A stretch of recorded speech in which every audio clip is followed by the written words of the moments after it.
Hey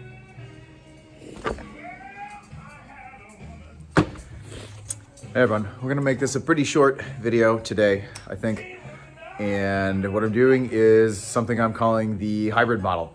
So I'm gonna have kind of a, West Coast IPA base. So it's pretty much all 2-row, a little bit of acid malt, a little bit of flaked rye, a little bit of Carapils. I'll put the recipe down below. But I'm also using, as I showed, Simcoe as a 60-minute hop addition. I'm gonna use Citra hops and some Mosaic. And I also got these guys, this Lupamax, and I have these in Mosaic and I have them in Citra too. And from what I understand of what these are, is that you can use them at a rate of about 70% of regular hops. So unfortunately, I only have Mosaic in this form. For the boil, I don't know that it really matters, but it's nice that I have both for dry hopping because there is some dry hopping. I'm gonna do a 2-stage dry hop and try to get a bitter IPA at the same time, getting some of that pine resin that you get out of that Simcoe, but I also want to have some, bright, bursting tropical flavors and some citrus notes. It should be kind of fun, hence why I'm calling it the hybrid theory. We are into the boil right now. We don't need to go through all the mash and all that stuff. When I get to some of the dry hopping, I don't think I've done one of these yet where I kind of show multiple stage dry hop. If you haven't done that before, I'll show you kind of how I do it. And I'm also using a different yeast. So it should be the Conan strain OYL 052 from Omega. Haven't used it before, double IPA. I think it's gonna be good. So stay tuned. I know the video is not the greatest, but we have a very active fermentation, as you can see. And it's difficult to see down there, but holding at 68 degrees. I haven't used this yeast before, but I figure that's a good neutral spot. We'll check in tomorrow when it's time to dry hop.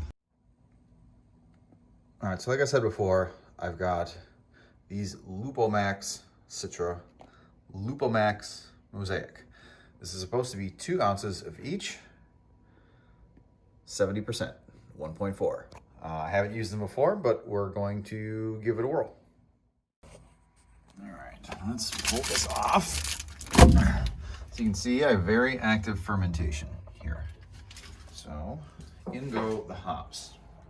I have one of those little bazooka tube kind of things, but honestly, for hops, I don't like it because it's too narrow and I don't think I get very good exposure. And as I've done before with the foil, as you can see, I'm inside of my freezer / fermentation chamber. So I do that to make sure that I don't get too much overflow. I also use firm cap in here. So you can see we have pretty active fermentation right there. I know it's not focusing the best, but we're gonna put this in. This is day 2. In 3 days, I'm gonna put the other ounce plus ounce in, and hopefully we'll see how it goes. So we're 3 days later. I know it's difficult to see, but most of the active fermentation has stopped. So you can see there isn't a lot floating, and now we're adding in the last little dose. We're just gonna dump these in. Some of these are probably gonna float. It's okay to give it a gentle swirl, mind you, gentle swirl, because that way some of the times it'll break that up if they float. Ideally, it sinks a little bit to the bottom so you have a gap between where they're gonna float here or on the bottom, so that way you can get most of the beer. So it's got about 3 more days it's gonna sit there and then goes into the keg. All right, well, it is tasting day. I brewed this on the 11th of November, kegged it on the 19th. So I don't think I really went through all that during the video of the exact kind of time frame, but that's really where it is. It did finish out at about 8%.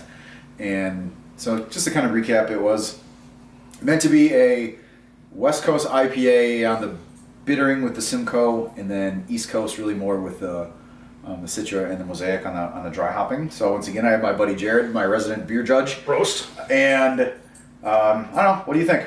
So the thing that I really appreciate about this beer is it's got some of the piney notes, but it's got the nice tropical melon, mango, star fruit, those type of notes, a little bit of pineapple.